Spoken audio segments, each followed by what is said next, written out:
Bonjour les amis, je vous ai trouvé deux pépites, deux isekai les gars, deux isekai. Et je vous assure que pour ce mois de juillet, je vous assure, juillet-août, on est vraiment bien servi en termes d'isekai. Je vous assure. Moi honnêtement, je sais qu'il y en a beaucoup qui aiment pas forcément trop d'isekai, mais moi j'aime bien. Et surtout quand c'est des isekai qui sortent de l'ordinaire, ça me fait kiffer encore plus. Qui sortent du lot, ça j'aime encore plus. Deux isekai qui sortent complètement du lot. Faites-moi confiance. Posez-vous, Mahmoud, lance le générique s'il te plaît.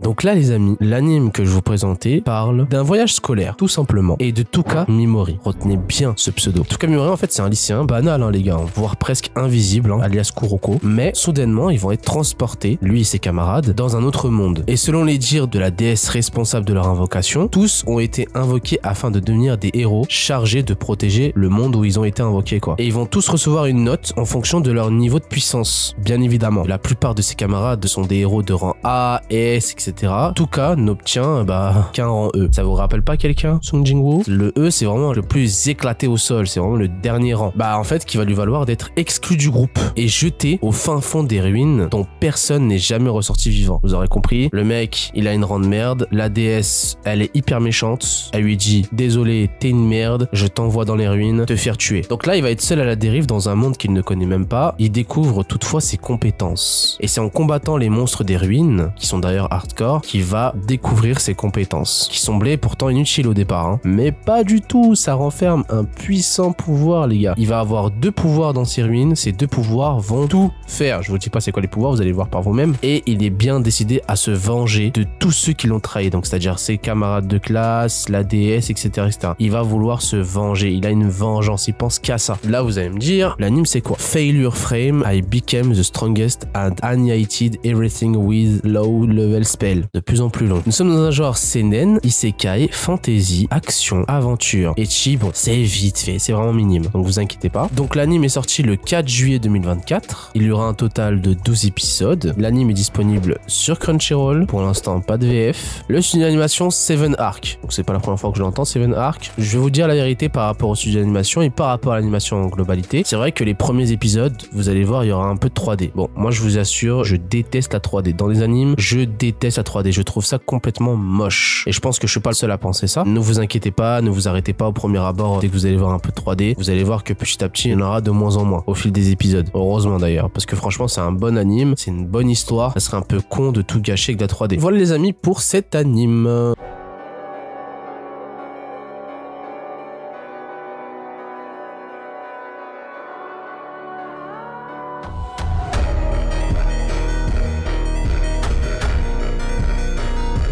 Cet anime est assez spécial les gars, je vous assure, il est très spécial. Tellement spécial que je me suis dit waouh, en fait ça change des isekai qu'on a d'habitude de voir, ça change énormément. Et donc là on va voir Osamu Dazai. Déjà vous entendez le prénom, tu sais il y a quelque chose, tu te dis ah ouais le mec il doit être hyper fort. Un auteur morose, voilà, donc ça parle d'un auteur les gars, c'est un auteur. Et il cherche qu'une seule chose, mettre fin à ses jours.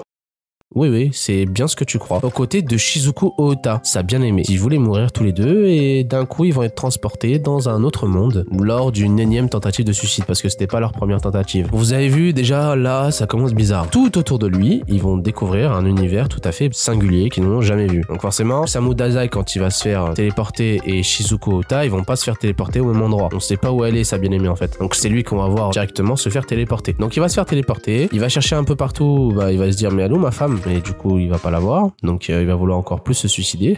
Mais qu'à cela tienne, malgré ce monde fantastique qui ne demande qu'à être exploré, tu vois, l'objectif de notre homme est tout vu, retrouver la réincarnation de celle qu'il aime. Donc voilà, son but c'est vraiment de retrouver celle qu'il aime et tout faire finir une bonne fois pour toutes parce qu'il veut mourir. Et vous allez voir que Dazai Osamu, il a beau être nul parce que oui, il a aucune stat, il est éclaté, il a un pouvoir singulier. On verra au fil des épisodes que je ne vais pas vous dire, je ne vous spoil pas, vous allez le voir par vous-même quel est son pouvoir d'auteur. Il a un pouvoir assez singulier particulier qui est en rapport avec l'écriture, avec son truc de base qu'il avait dans l'autre monde, c'est-à-dire écrire des livres, etc. Il a un truc spécial avec ça. Vous allez le voir au fil des épisodes. Mais vous avez vu les gars, c'est très spécial comme isekai. On n'a jamais vu un isekai de ce type-là, je vous assure. No longer hallowed in another world. Nous sommes dans un genre seinen, isekai, aventure, fantasy, comédie, romance, tranche de vie et drame. L'anime est sorti le 9 juillet 2024, c'est très récent. Il y aura un total de 12 épisodes. L'anime est disponible sur Crunchyroll. Le studio d'animation Atelier Pandark. Honnêtement, l'animation elle est vraiment stylée. Il y a rien à dire, franchement très très propre. Moi j'ai rien à dire sur ce côté-là. L'anime est vraiment excellent et ça change des isekai de d'habitude et ça on peut que kiffer. Ce sera tout pour cette vidéo. N'oubliez pas le petit like, un petit commentaire, un petit abonnement. Ça me fait énormément zizir comme d'habitude et on se retrouve la semaine prochaine pour une nouvelle vidéo.